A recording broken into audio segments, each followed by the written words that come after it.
In the early 20th century, a young man named Abdulaziz ibn Saud is determined to reclaim his family's lost kingdom.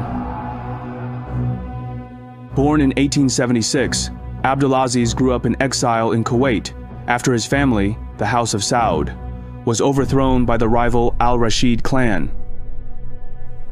In 1902, at the age of 26, he embarks on a daring mission to recapture his ancestral home, Riyadh. Leading a small band of warriors, he launches a surprise attack on the Masmak fortress, seizing control of the lost city his family used to rule. In the early days of the 20th century, Abdulaziz's victory in Riyadh meant little to that era's Western power. Abdulaziz ibn Saud was still just a regional warlord. But Abdulaziz's ambition is far greater. With Riyadh reclaimed, Abdulaziz begins to consolidate power across Najd, the heart of Arabia. Starting any war requires a lot of money to fund campaigns and someone who can acquire the resources needed to make it happen. For Abdulaziz ibn Saud, that person was Abdulaziz al-Sulayman. Suleiman is Abdulaziz ibn Saud's most trusted financial advisor. In the early years of Abdulaziz ibn Saud's conquest, money was hard to come by. Suleiman played a key role in raising funds, securing loans, and gaining financial support from local merchants, regional leaders, and allies. Money was crucial in building alliances and keeping loyalty of different tribes in the Arabian Peninsula. Through diplomacy, alliances, and strategic marriages, Abdulaziz ibn Saud unites warring tribes under his rule. By 1921, he defeats the Al-Rashid family, securing his hold over Central Arabia. His conquest spreads to the Hijaz, the region housing the holy cities of Mecca and Medina. And by 1925, he finally brings the Hijaz under his control. On September 23, 1932, Abdulaziz ibn Saud proclaims the birth of the Kingdom of Saudi Arabia, making himself the undisputed king of the new desert nation.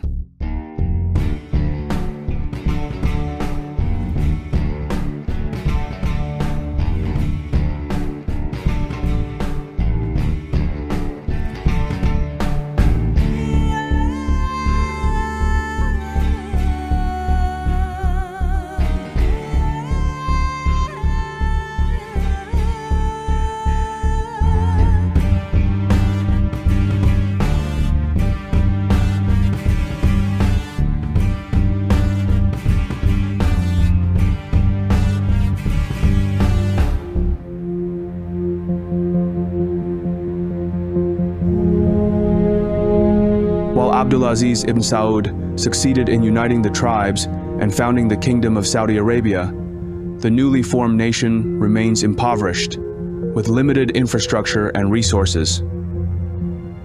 Despite his military and political victories, the country's vast desert landscape offers little in the way of economic prosperity, leaving it dependent on meager trade and subsistence agriculture.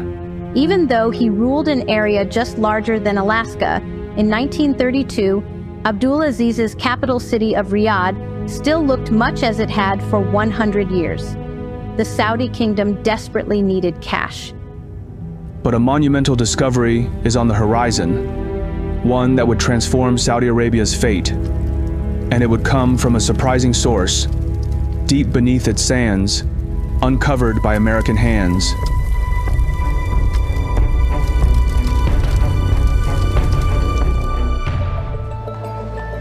With the establishment of the Kingdom of Saudi Arabia, the biggest oil company in America realizes that this could be a great opportunity. Standard Oil of California immediately sends a team of geologists to Saudi Arabia and its neighbor Bahrain, hoping to find oil in the barren deserts of the Arabian Gulf. It is an endeavor many deem to be far-fetched. The effort is led by a man named Fred Davies, a geologist working for Standard Oil of California. While Davies knows the potential to profit is unprecedented, he also understands the immense uncertainty and challenge. The Arabian Peninsula was mostly unexplored and considered unlikely for finding oil. Many geologists believed that the oil-rich fields in Iraq, Iran, and Kuwait were exceptions, making them doubt the potential for oil elsewhere in the region.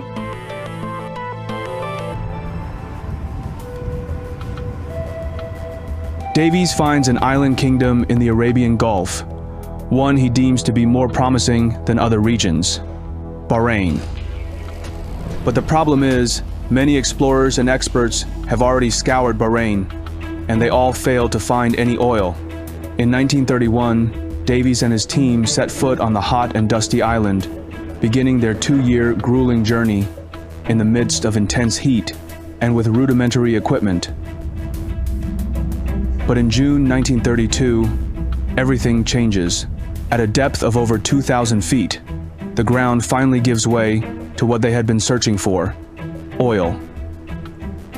The Jebel Dukhan well, also known as Well Number 1, becomes the first productive oil well in the region. And its monumental discovery bodes well for its neighbor, Saudi Arabia. After the discovery of oil in the Jebel Dukhan well in Bahrain, Standard Oil immediately realizes that Saudi Arabia could be brimming with oil beneath its surface. So the discovery of oil in the area led Standard Oil to believe that Saudi Arabia might also have oil. The company swiftly initiates negotiations for a concession agreement with the Saudi government. SoCal, through its subsidiary, the California Arabian Standard Oil Company, is granted the right to explore the Saudi sands for oil. But it will take SoCal another 5 years of, after many challenges, including logistical difficulties and the harsh desert environment, before finally find a viable well. The turning point comes with the drilling of Dammam Well Number 7, affectionately known as Prosperity Well. This well finally strikes oil in commercial quantities in March 1938. Within 5 years, the California Arabian Standard Oil Company will have a new name: Aramco.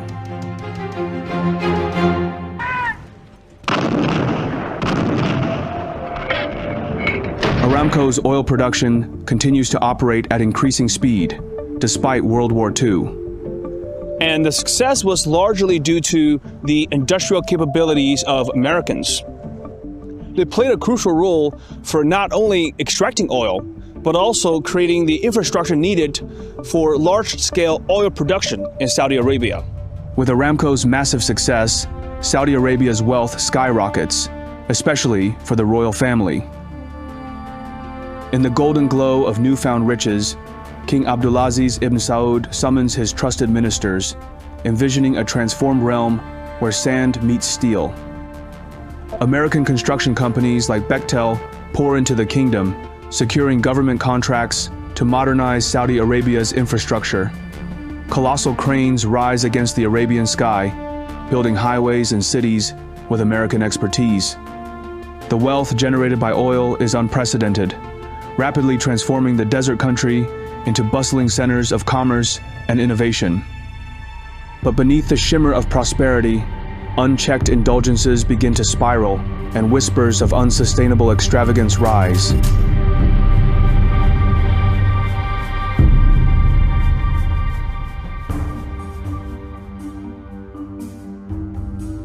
J. Rives Childs has been the first U.S. ambassador to Saudi Arabia since 1946, and quickly becomes an important asset in the Middle East due to his unique diplomatic approach.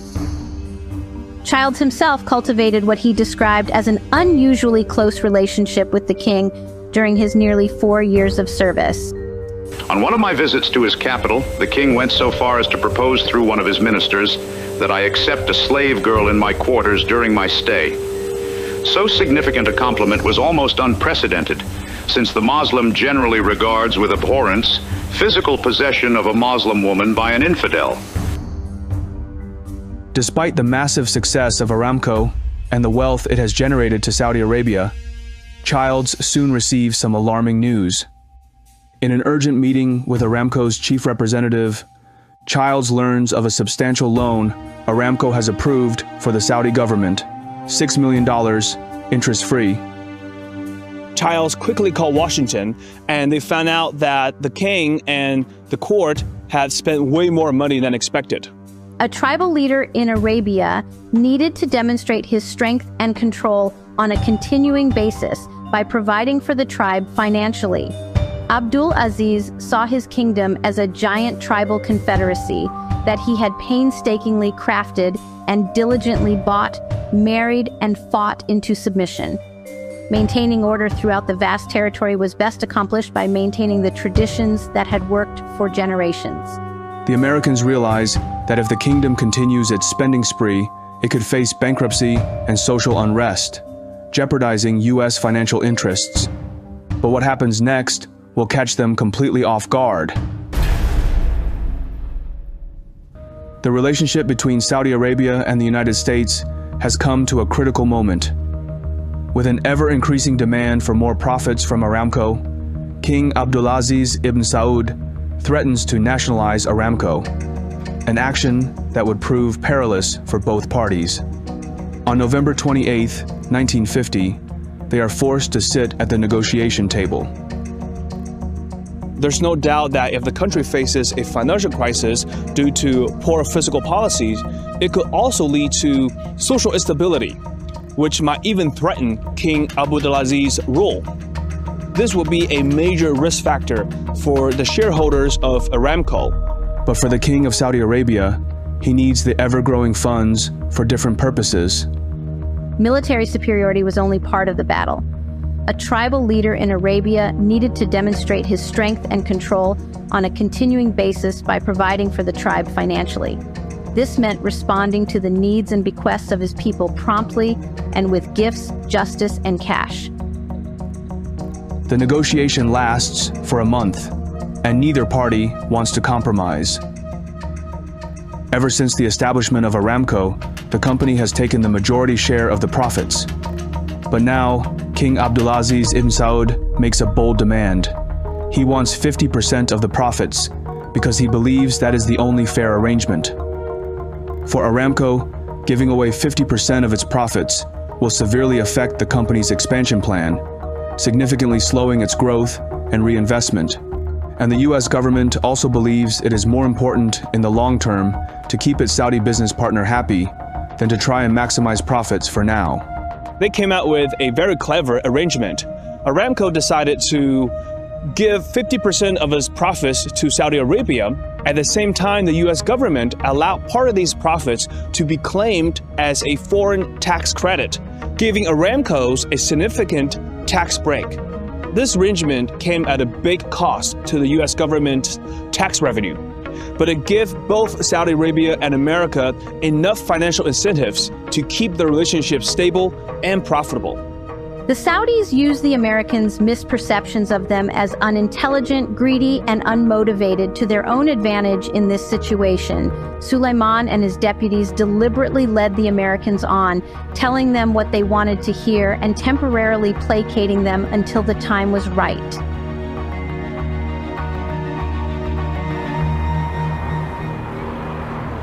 The Arabian American Oil Company, whose great Saudi Arabian fields are among the most important in the world, has agreed to share its profits half and half with the Saudi Arabian government, company officials disclosed here today. While securing an advantageous 50/50 profit-sharing agreement with the kingdom seemed like a resolution, Saudi Arabia makes yet another shocking demand. Despite receiving $110 million in 1950 from the Aramco profit-sharing agreement, Finance Minister Suleiman makes an unexpected request. He now demands Aramco to pay in advance on the following year's payment. At this time, the king was getting older, and he slowly started passing on responsibilities to the Crown Prince Saud, who had been chosen to succeed him. But Crown Prince Saud has a spending problem. Saud turned out to be a weak leader. He wanted to please, and the person he most sought to please was himself, generally with extravagant luxuries, opulent palaces, and copious amounts of food and drink. Afraid that the king and his crown prince might make rash decisions that could harm Aramco's operations, the company decides to arrange a loan of hundreds of millions for the Saudi royal family from the Export-Import Bank of America.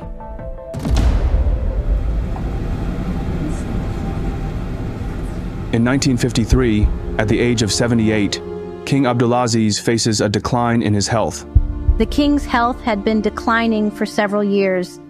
His eyesight had dimmed and his circulation had grown so poor he needed to wear thick socks to keep his feet warm. An injury to his back that he had suffered during his early years of conquest made walking difficult, and he was plagued by arthritis. He had become less and less involved in state business and preferred to sit in his palace, drinking hot coffee and reminiscing. More troubling than his health problems is the uncertainty of succession, choosing the next king to rule Saudi Arabia. Although the king had confirmed that his eldest living son, Saud, as crown prince, there was still a lot of uncertainty and disagreement. Many groups, like the powerful ulama and some members of the royal family, had not fully committed supporting Saud at that time. To make matters more complicated, King Abdulaziz's second son, Faisal, introduces yet another layer of unpredictability. He sees weakness in his brother, and that he will crumble under the weight of the crown. Prince Faisal, second in line for the crown, headed the Saudi delegation. Although he was King Abdul Aziz's second oldest living son, he was widely known in both Saudi and American circles as more capable than his older brother, Saud. He had traveled extensively at the bidding of his father. Amid the succession uncertainty, King Abdulaziz ibn Saud succumbs to his illness and passes away on November 9th, 1953.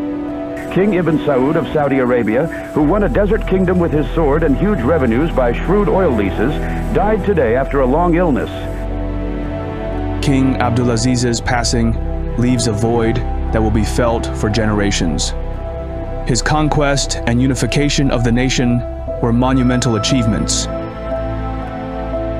But his greatest triumph was guiding the country to prosperity through the wealth of its oil, a vision now etched into the skylines of modern cities and reflected in the lives of a thriving people. But his death threatens to unleash massive turmoil, as the transition of power in the Middle East has often been marked by bloodshed and catastrophe. To make matters worse, at the time of the king's death, Crown Prince Saud is away, making a public appearance in Jeddah. King Abdulaziz dies before Saud can return to Taif. This brief moment of power vacuum creates a golden opportunity for Faisal to assert his dominance and potentially declare himself the king of Saudi Arabia. But Faisal does the unthinkable. Upon Saud's return, Faisal makes a shocking decision. He pledges his support to Saud, offering him a ring from their father's hand as a symbol of his loyalty. This gesture sets an example, prompting the court to follow suit and pledge their allegiance to Saud as the new king of Saudi Arabia. Emir Saud, the new king of Saudi Arabia, was crown prince from 1933 until the death yesterday of Ibn Saud, his father. The decree fixing his succession was signed by all members of the Royal High Council when he became crown prince. He is 52 years old. Faisal has missed the opportunity to take charge. He soon realizes the grave mistake he has just made.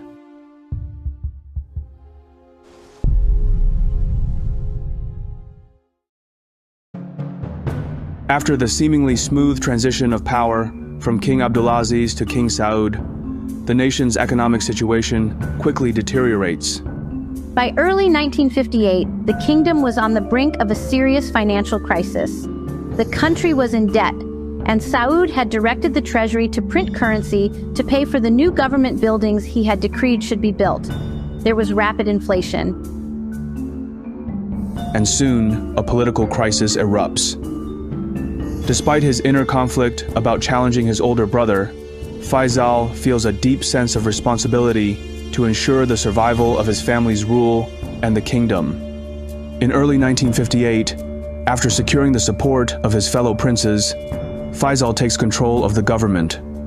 In early 1958, Faisal, having had enough of his brother's fiscal irresponsibility and concerned for the survival of Al Saud's rule, staged a bloodless palace coup. Faisal was one of the great leaders I met. Faisal كان باهية. صخرة قوية. But when Faisal makes a visit to the Treasury Department, he makes a distressing discovery. He realized that the Saudi government had almost completely run out of the treasury reserves. The gold vaults were nearly empty. Faisal fires the finance minister and takes on the role himself, and he immediately implements strict austerity measures for the country. And what they're demanding of them is what they're calling austerity. Two things. One, cutting government spending, which is what a company does. What does a company do when it can't pay its debt? It fires people, it cuts spending, it sells plant and equipment, it raises money by shrinking. But then the other side is raising taxes and increasing regulations. Faisal understands that such actions will not make him a popular ruler. But he knows it is crucial for the country to endure short-term hardships in order to recover from the financial problems exacerbated by the previous administration. A period of relative economic austerity in Saudi Arabia was predicted by Middle Eastern diplomats today. They said this would be part of a determined effort by Crown Prince Faisal to straighten out the kingdom's finances. One of Faisal's key measures is to reduce the profit-sharing agreement with Aramco, which means that his fellow princes and tribal leaders receive a smaller share of the profits. This decision risks losing their support and weakening his position. The powerless King Saud sees this as an opportunity for a comeback. In 1961, Faisal establishes a comprehensive budget for the government, understanding that while the recession will eventually pass, the government must maintain a disciplined, frugal approach to spending. For the budget to take effect, Faisal still needs King Saud to sign off on it, an action that was once merely a rubber stamp formality. With the backing of a faction of princes seeking more money and a bigger budget for themselves, King Saud makes a shocking decision. He refuses to approve Faisal's budget. To Faisal, this is a betrayal of the highest order, leaving him no choice but to resign as finance minister in protest. King Saud is now restored to full power. Faisal knows that his financial policies have prevented the nation from collapsing entirely.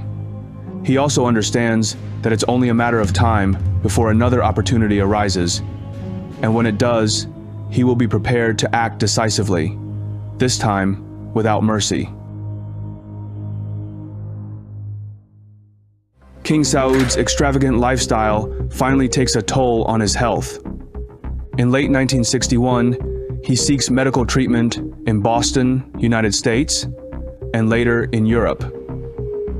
His extended absence abroad presents a clear opportunity for Faisal. Faisal took advantage of his brother's absence as stepping stones to regain his power. During his brother's absence, Faisal fired Talal, the finance minister and a close ally of King Saud. And Faisal doesn't stop there. He slowly removes most of the Saud's allies, including Tariqi. By 1963, as Faisal's influence continues to grow, it becomes clear that King Saud's reign is weakening. Eventually, Faisal realizes that a decisive action has to be taken, one that seems all but inevitable.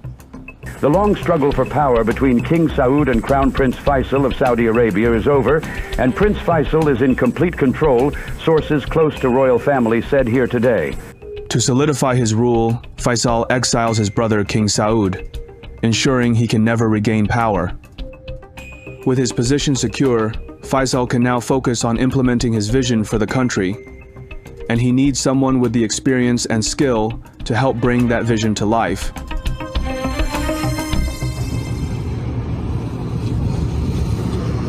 Saudi Arabia is on the rise.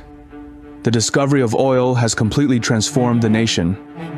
Aramco has brought immense wealth to the country, wealth on a scale never seen before. A significant portion of this wealth goes into building infrastructure and modernizing the nation. But the Saud family still lays claim to much of it. And when King Abdulaziz ibn Saud passes away, his eldest son, Saud, proves to be ineffective and overly extravagant. Under King Saud's leadership, the country plunges into a financial crisis due to rampant overspending.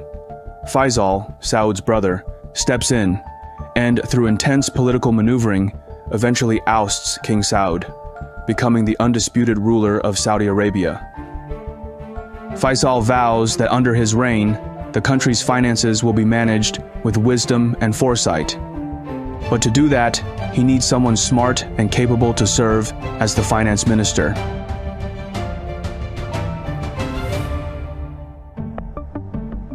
The man who will help Faisal transform Saudi Arabia's financial empire has a prestigious educational background. Zaki Yamani came from a respected family of Islamic legal scholars and later earned degrees from New York University and Harvard Law School. Aramco's Division of Arabian Affairs, a department responsible for gathering and disseminating information on important Saudis, described Yamani as a personable young lawyer of 31 years old, with considerable legal background and some practical experience in public administration. In Jeddah, he built a reputation as a skilled lawyer and became an influential figure as a newspaper columnist.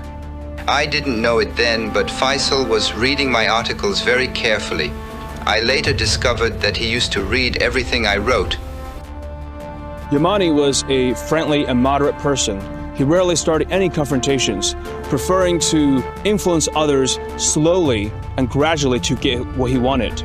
And more importantly, he had a good relationship with the Aramco executives.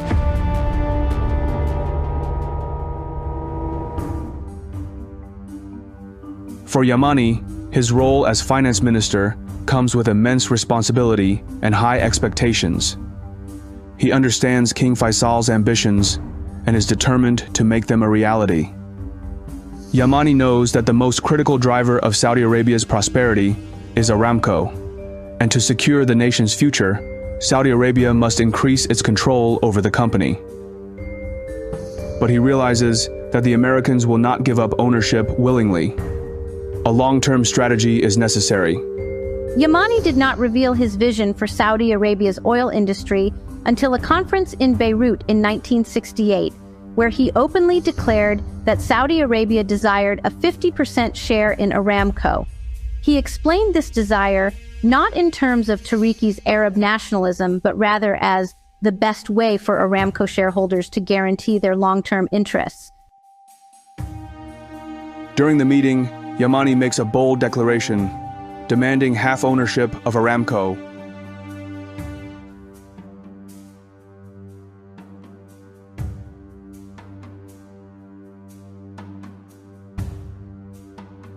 This is when Yamani's patience and skill really stood out.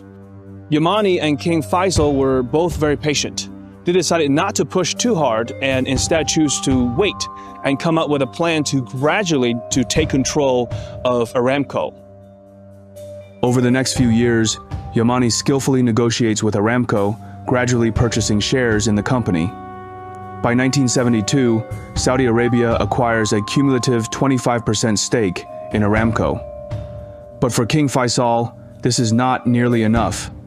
Soon, a once-in-a-lifetime opportunity will present itself, giving them the chance to take full control of Aramco.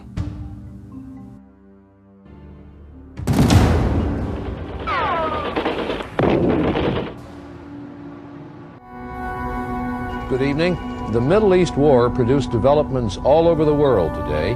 The oil-producing countries of the Arab world decided to use their oil as a political weapon. They will reduce oil production by 5% a month until the Israelis withdraw from occupied territories. If the Arab countries keep that pledge, it would reduce their production by almost 50% in 1 year. In October 1973, as the Yom Kippur War erupts between Israel and a coalition of Arab states, the global stage is set for a massive economic shock. In retaliation for Western support of Israel, Arab oil-producing nations impose an embargo, drastically cutting oil exports to the US and Europe. Oil prices quadruple overnight, leading to fuel shortages, long lines at gas stations, and inflation across the West. Despite initial hesitation, Saudi Arabia joins the embargo, resulting in significant production cuts and sending oil prices soaring.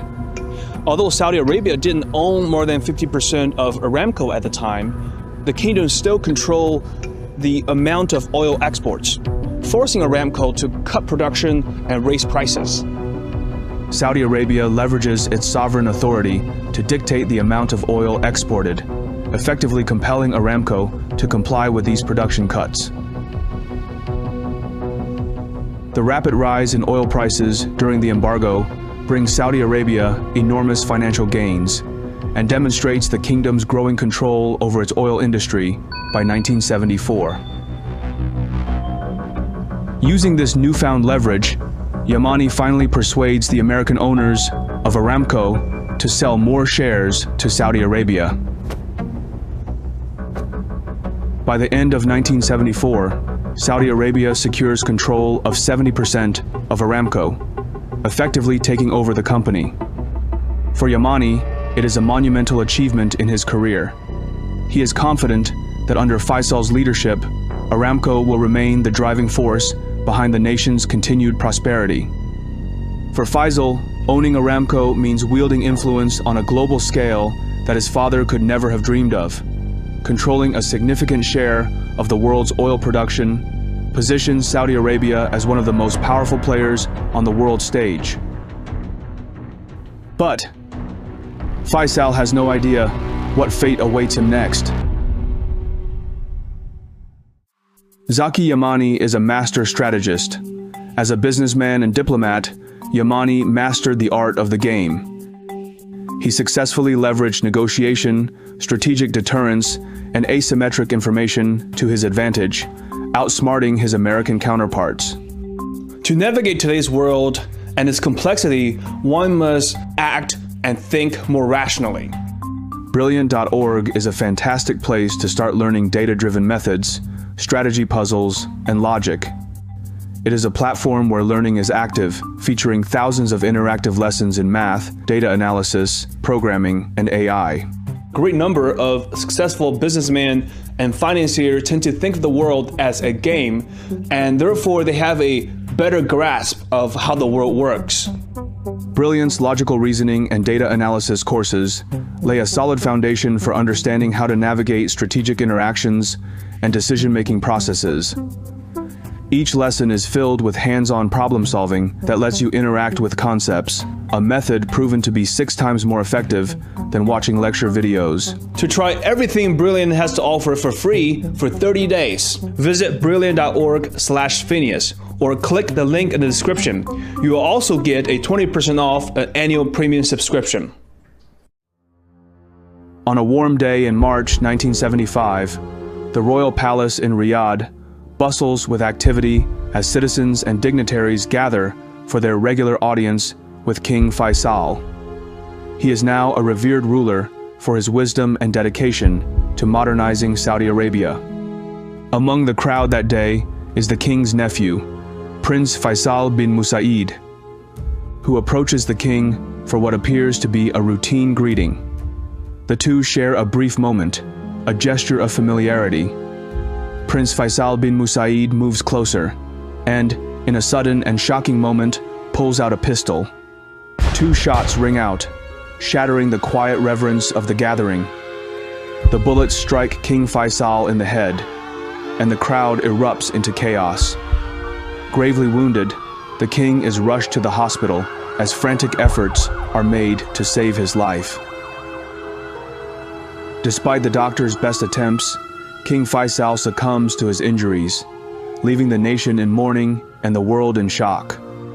The assassination of King Faisal of Saudi Arabia was recorded on television news film that shows him bending forward to be kissed by the man who shot him. The Cairo newspaper Al Akbar reported today. Many people believed that it was linked to the death of Prince Khalid bin Musaid, the assassin's brother, who was killed by Saudi security forces during a protest in 1966. Many believe that Prince Faisal was mentally unstable. The royal family, stunned by the assassination of their beloved monarch, swiftly takes action. Prince Faisal bin Musaid is arrested, tried, and later executed by beheading for his crime. The loss of King Faisal marks the end of a pivotal era in Saudi Arabia, as he had been a key figure in modernizing the nation and strengthening its global influence. The nation mourns deeply for its fallen king, whose legacy leaves an indelible mark on the Arab and Islamic world. After the assassination of King Faisal in 1975, his half-brother, Crown Prince Khalid bin Abdulaziz Al Saud, succeeds him as King of Saudi Arabia. He knows he must honor his late brother by continuing his efforts to modernize the country.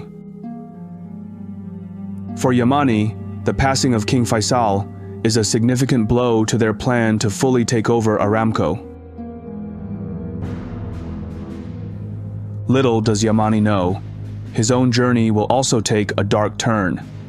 6 terrorists, their weapons concealed in sports equipment bags, burst into a meeting of the Organization of Petroleum Exporting Countries here yesterday, shot 3 persons to death with submachine guns, and held at least 60 people hostage. On December 21st, 1975, a group of 6 terrorists, led by the infamous Venezuelan revolutionary Carlos the Jackal, Ilit Ramirez Sanchez, storms an OPEC meeting at the Vienna headquarters. Armed and highly organized, they seize 80 hostages, including Ahmed Zaki Yamani and Iran's oil minister, Jamshid Amuzagar. After 2 days of tense negotiations, the terrorists transport the hostages to Algiers, where Yamani is eventually released unharmed, despite the constant threat of assassination. A band of pro-Palestinian terrorists who shot their way into the Vienna headquarters of the World Oil Cartel Sunday and seized 11 oil ministers and about 80 others as hostages released their remaining captives early today and surrendered in Algiers. Yamani's brush with death leaves a profound impact on him. A man of deep faith, he believes that Allah spared him for a purpose. Now, more determined than ever, he is committed to fulfilling King Faisal's vision, completing the takeover of Aramco and transforming Saudi Arabia into one of the most powerful nations on earth.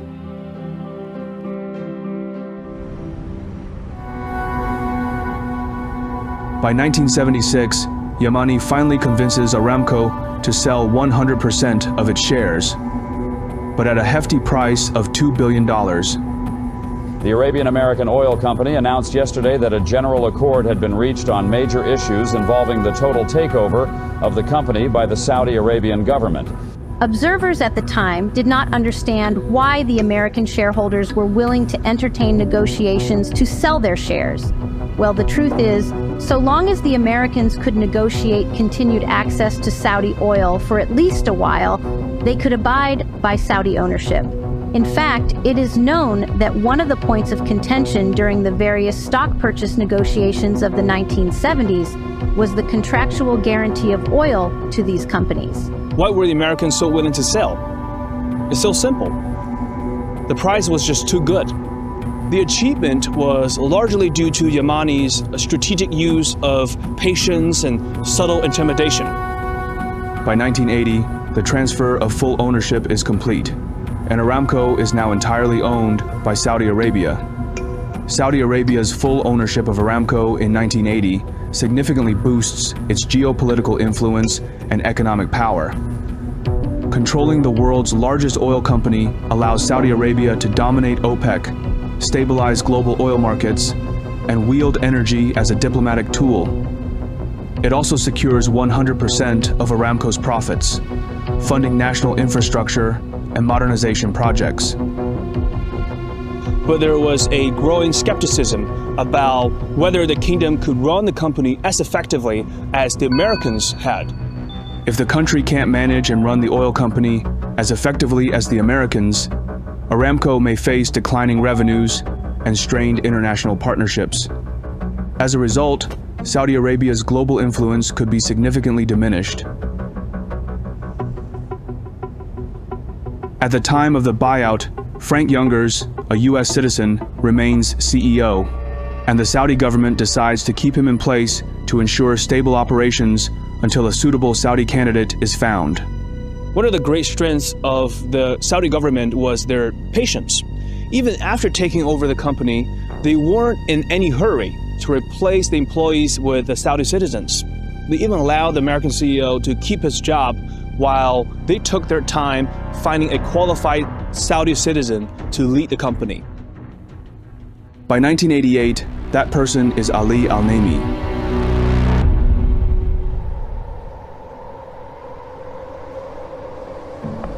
The man destined to lead Aramco to greatness comes from a unique background.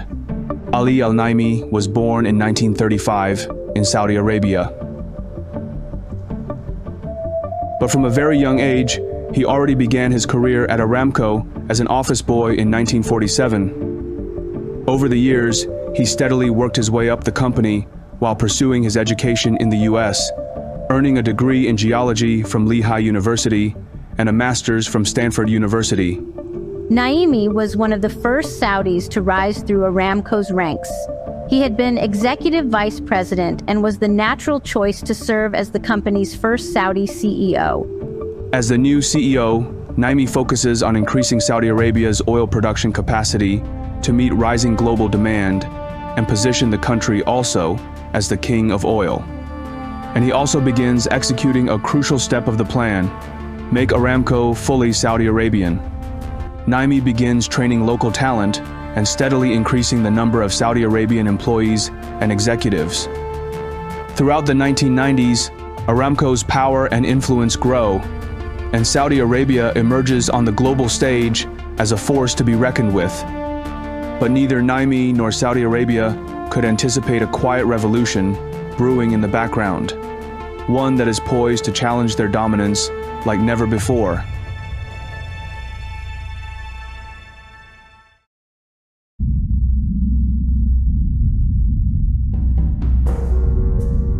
In the early 2000s, deep beneath the United States lay a vast untapped resource, shale oil and gas, trapped in dense rock formations.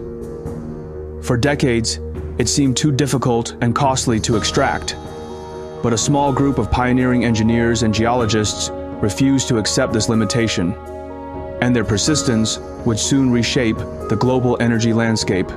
The breakthrough came with the perfection of two technologies: hydraulic fracturing, or fracking, and horizontal drilling. Fracking involves injecting a mixture of water, sand, and chemicals into shale rock at high pressure, creating tiny cracks that allow oil and gas to escape. Combined with horizontal drilling, which extends wells across vast shale layers, these techniques significantly increase the surface area from which hydrocarbons can be extracted. Though both technologies existed, it wasn't until the early 2000s that their combination began to unlock shale's true potential. The first major breakthrough occurred in Texas's Barnett Shale, where independent oilmen like George Mitchell refined fracking techniques. By 2003, these methods were producing oil and gas at unprecedented levels. Despite the growing competitive pressure from shales, Naimi makes a grave error by dismissing the threat of shale. Throughout this fracking boom, Ali Al-Naimi said he was not concerned. An energy journalist who covered OPEC recalled asking him several times about the growth of shale oil production. Naimi always said, "No, it's not a threat. I'm not worried about it." Soon, U.S. oil production is on the rise, rapidly catching up to Saudi Arabia's output. And the result for Aramco is catastrophic. The sudden surge in U.S. production leads to an oil glut, and by 2014, oil prices collapse, dropping from over $100 per barrel to below $50. This price drop shakes the global oil market, severely impacting major producers like Saudi Arabia, Russia, and other OPEC countries. Saudi Arabia, long the world's oil superpower, faces competition it hadn't anticipated. In response, it maintains high production levels in an effort to drive out higher-cost shale producers. But U.S. shale proves more resilient than expected, quickly adapting to the lower prices. Take a look at this. The S&P Energy Index, again, is down 20% during that same time that we saw the recent peak in crude. That's June 20th. So prices of crude have fallen 24%, and now the S&P Energy Index has dropped by about 20% as well. Saudi Aramco was able to keep high production at a low cost during the shale revolution and also the 2014 oil crash was its position as a nationalized company with the full support of the government. This forced many other companies and countries out of the business. Aramco manages to survive thanks to its strength and resilience. By 2017, Aramco remains the largest oil producer in the world, accounting for roughly 10% of global oil production. But the shale revolution has shaken both the company and Saudi Arabia to their core. A new, charismatic ruler of Saudi Arabia decides that the time has come for a change.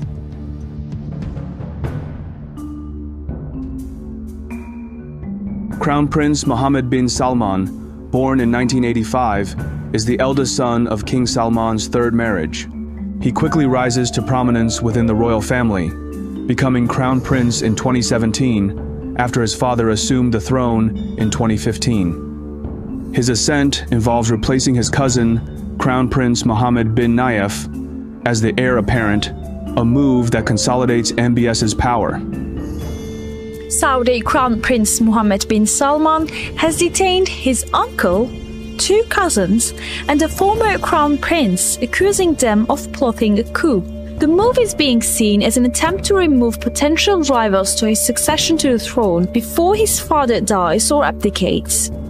Two of them have consistently been mentioned as potential replacements for the crown prince.